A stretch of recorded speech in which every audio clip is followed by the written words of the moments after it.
Bismillahirrahmanirrahim. Assalamualaikum warahmatullahi wabarakatuh. Halo semua, apa kabar? Semoga selalu dalam keadaan sehat dan tetap semangat untuk belajar.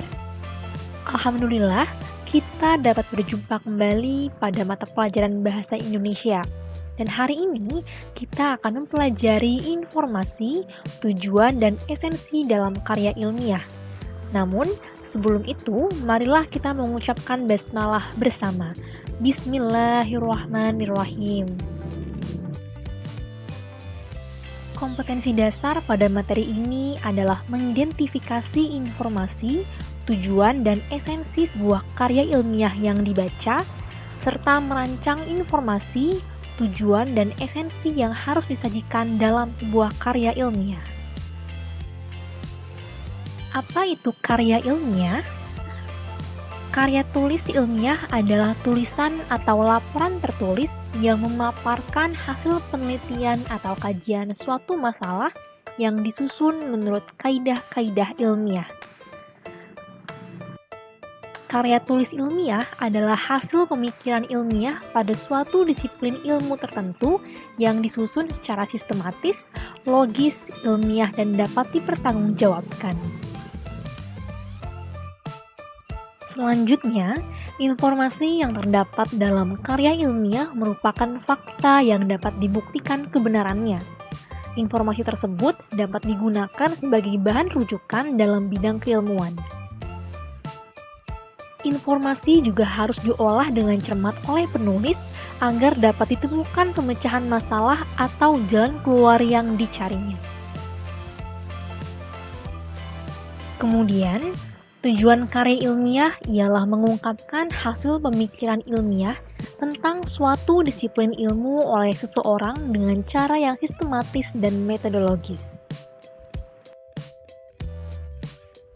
Kemudian, berikut ini merupakan tujuan ditulisnya sebuah karya ilmiah.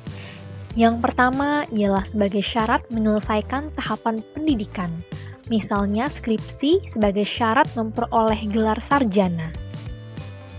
Kedua, menyampaikan gagasan kepada masyarakat, misalnya artikel dalam koran atau jurnal ilmiah. Ketiga, sebagai bahan diskusi dalam diskusi ilmiah, misalnya makalah dalam seminar. Keempat, sebagai dokumen ilmiah, dan yang terakhir sebagai sumber rujukan atau kaidah keilmuan suatu bidang ilmu. Sementara itu, esensi dalam sebuah karya ilmiah adalah hal-hal pokok yang harus ada dalam karya ilmiah. Aspek-aspek tersebut meliputi ontologi atau objek kajian, epistemologi atau metode penelitian, dan aksiologi atau manfaat penelitian. Kemudian, contoh objek penelitian, misalnya melakukan penelitian terhadap wortel untuk kesehatan mata, dan selanjutnya ialah metode penelitian. Misalnya menggunakan metode eksperimen dan studi pustaka atau menggunakan metode kuantitatif atau kualitatif. Metode kuantitatif merupakan metode yang menitik beratkan pada hasil pengolahan data berupa perhitungan matematis atau hasil survei yang digambarkan dalam diagram atau tabel. Sementara metode kualitatif menitik beratkan pada hasil observasi atau pengamatan langsung pada objek penelitian untuk selanjutnya dijadikan data hasil penelitian. Kemudian, manfaat penelitian, misalnya untuk memberi pengetahuan kepada pembaca tentang manfaat wortel untuk kesehatan mata, melatih penulis membuat karya ilmiah dan memberikan pengetahuan bagi pembaca. Berikut ini merupakan jenis-jenis karya ilmiah. Pertama, makalah. Makalah disusun untuk memenuhi tugas mata pelajaran atau mata kuliah tertentu dengan jumlah halaman sebanyak 15 hingga 25 halaman. Makalah dapat berupa hasil penelitian yang disusun untuk dibahas dalam pertemuan ilmiah, misalnya seminar. Kedua, skripsi. Skripsi adalah karya ilmiah yang dibuat oleh mahasiswa untuk mendapatkan gelar sarjana atau S1. Isinya berupa penelitian lapangan atau penelitian pustaka.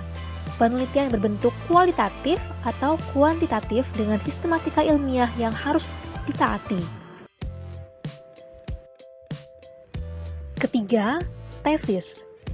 Tesis merupakan tulisan ilmiah yang disusun untuk memenuhi persyaratan menempuh ujian S2 dan mencapai gelar master. Landasan teori yang lebih kuat dan pembahasan yang lebih mendalam daripada skripsi merupakan syarat mutlak penulisan tesis. Keempat, disertasi.